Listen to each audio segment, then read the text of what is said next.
Andhra Pradesh ఎంపీలపై AP Congress అధ్యక్షురాలు YS Sharmila తీవ్ర స్థాయిలో విరుచుకుపడ్డారు. రాష్ట్రానికి జీవన్ మరణ సమస్య అయిన ప్రత్యేక హోదా విభజన హామీల సాధనలో ఎంపీలు పూర్తిగా విఫలమయ్యారని, వారు ప్రధాని మోదీ చేతిలో కీలు బొమ్మలుగా బీజేపీకి బానిసలుగా మారారని ఆమె తీవ్రంగా ఆరోపించారు. కేవలం హడావిడిగా ఇది ఒక కొలిక్కి రావాలి అన్నట్టు కేవలం ఇద్దరు బెంచ్తో, అందుకే కాంగ్రెస్ పార్టీ జాతీయ స్థాయిలో దీన్ని ఖండించడం జరిగింది. ఇదేమిటిది, ఇద్దరి బెంచ్తో మాత్రమే ఇంత ముఖ్యమైన తీర్పు ఇలా ఇచ్చారు. ఇలా కాకుండా 7 మందితోనో 9 మందితోనో పెద్ద బెంచ్తో ఇది డిబేట్ చేసునుంటే రాజ్యాంగం ఏం చెప్తుంది అన్న ఇంటర్ప్రిటేషన్, ఫైనల్ ఇంటర్ప్రిటేషన్ డిబేట్ జరుగును.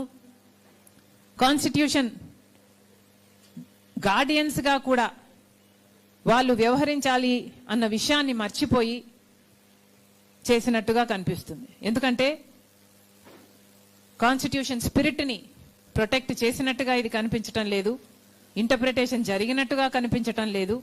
అదేవిధంగా కాన్స్టిట్యూషన్ గార్డియన్స్గా అంటే ఫండమెంటల్ రైట్స్ని కూడా వీళ్ళు గార్డ్ చేశారు, వీళ్ళు గార్డియన్స్గా ఉన్నారు అన్న భావము ఎక్కడా కనిపించలేదు. ఎందుకంటే article 14 is saying equality, Article 15 is saying prohibition of discrimination, Article 25 is saying right to religion, but ఇవేవి పరిగణలోకి తీసుకోకుండా చేయటం జరిగింది.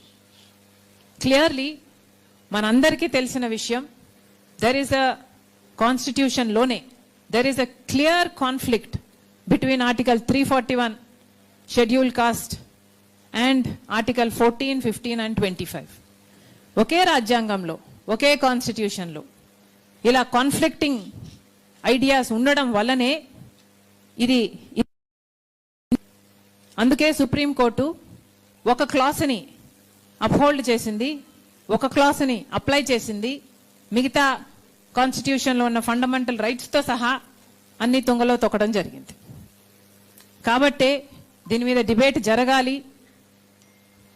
కాన్స్టిట్యూషన్లో కాన్ఫ్లిక్ట్ లేకుండా అన్ని ఏ క్లాసులు అయితే ఉన్నాయో, ఏ ఆర్టికల్స్ ఉన్నాయో అన్నీ కూడా కాన్స్టిట్యూషన్ స్పిరిట్ని అప్హోల్డ్ చేసేటట్టు ఉండాలి తప్పితే ఇలా భావితరాలకు కన్ఫ్యూజ్ చేసేటట్టుగా, కాన్ఫ్లిక్ట్ చేసేటట్టుగా ఉండకూడదు. దానికి చర్యలు తీసుకోవాల్సిన అవసరం ఉంది. ప్రభుత్వము, పార్లమెంటు, సుప్రీంకోర్టు ఇలాంటివి అన్నీ కూడా ఇది అరికట్టే ప్రయత్నం చేయాలి. ఎందుకంటే ఇందాక అన్నలు చెప్పినట్టుగా నిజం, పుట్టుకతో వస్తుంది కులం, చచ్చిపోయినా కూడా పోదు. ఇది ఒక సామాజిక వ్యాధి, ఇది ఒక చేదు నిజం. వివక్ష అన్నది ఒక వాస్తవం. ఎవరు అవునన్నా కాదన్నా ఇందాక అన్న చెప్పినట్టుగా ఎక్కడా రాసిబడి లేదు, కానీ ఇది వాస్తవం. కుల వివక్ష అన్నది ఉన్నది. ఇది ఎంత అన్యాయం అంటే, ఈరోజు ఒక దళితుడు క్రిస్టియన్గా మారితే ఆయన ఆర్థిక స్థితి మారటం లేదు. ఒక దళితుడు క్రిస్టియన్గా మారితే ఆయన సామాజిక స్థితి మారటం లేదు. ఒక దళితుడు క్రిస్టియన్గా మారితే ఆయన మీద జరిగే అవమానాలు తగ్గటం లేదు. ఒక దళితుడు క్రిస్టియన్గా మారినంత మాత్రాన వాళ్ళ మీద దాడులు తగ్గటం లేదు. దళితుల్ని దళితులుగా చూస్తున్నారు కాబట్టే వాళ్ళ మీద ఇన్ని దాడులు జరుగుతున్నాయి. కాబట్టే వాళ్ళకి కొన్ని అప్లిఫ్ట్మెంట్ కోసం కొన్నైనా చేయకపోతే, రిజర్వేషన్లు అయితే ఏమి, లేక SC ST atrocity act protection అయితేనేమి, ఇలాంటివన్నీ వాళ్ళకి ఇవ్వకపోతే వాళ్ళు సమాజంలో పైకి రాలేరు, బ్రతకలేరు అన్న ఉద్దేశంతోనే వాళ్ళకి ఇవన్నీ ఇయ్యటం జరిగింది. ఒకవైపు ఇస్తూ, ఒక చేత్తో ఇస్తూ ఇంకో చేత్తో మళ్ళీ లాగేసుకున్నట్టుగా వాళ్ళు క్రిస్టియన్స్ అయితే ఇవి వర్తించదు అనడం చాలా చాలా అన్యాయం. అంతేకాదు, ఒక ST మతం మారినా, క్రిస్టియన్ అయినా ఒక STయే, మళ్ళీ రిజర్వేషన్లు అప్లై అవుతాయి. ఒక BC మతం మారినా రిజర్వేషన్లు అప్లై అవుతాయి. ఒక OC మతం మారినా అప్లై అవుతాయి. కానీ ఒక SCకి మాత్రం ఇది అప్లై కాదు అంటే ఇది నిజంగానే చాలా దురదృష్టకరం. ఇది ఎవరూ కూడా అంగీకరించలేదు. ఏ కులం వాళ్ళు కూడా ఇది న్యాయం అని చెప్పారు అంటే వాళ్ళు బయస్డ్గా చెప్తున్నారనే అర్థం. మొన్న నిన్న ఇచ్చిన తీర్పులో ఇది కూడా చాలా స్పష్టంగా చెప్పడం జరిగింది. రీకన్వర్షన్ జరిగితే మళ్ళీ ఏ కులంలో పుట్టారో మళ్ళీ ఆ కులానికే వాళ్ళు చెందే అవకాశం ఉంది అని.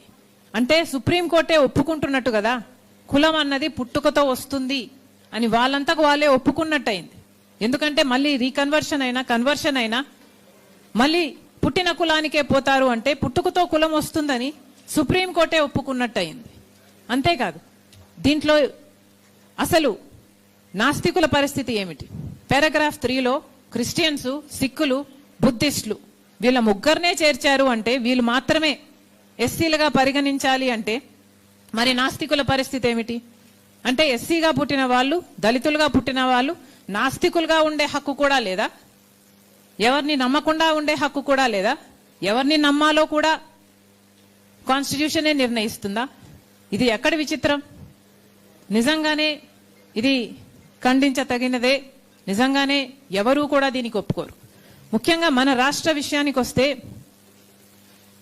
చాలా మంది మాలా మాదిగా కులాలకు, సబ్ కాస్ట్లకు చెందిన వాళ్ళు, దళిత కులాలకు చెందిన వాళ్ళు చాలా మంది క్రైస్తవ మతంలో ఉన్న వాళ్ళే. ఈ సంఖ్య మన రాష్ట్రంలో 80 లక్షలకు పై మాటే తప్పితే తక్కువ లేదు. అంటే ఇప్పుడు ఈ చట్టం వర్తింపచేస్తే మన రాష్ట్రంలో ఇంతమందికి, అంటే దాదాపు 1 కోటి మందికి ఇది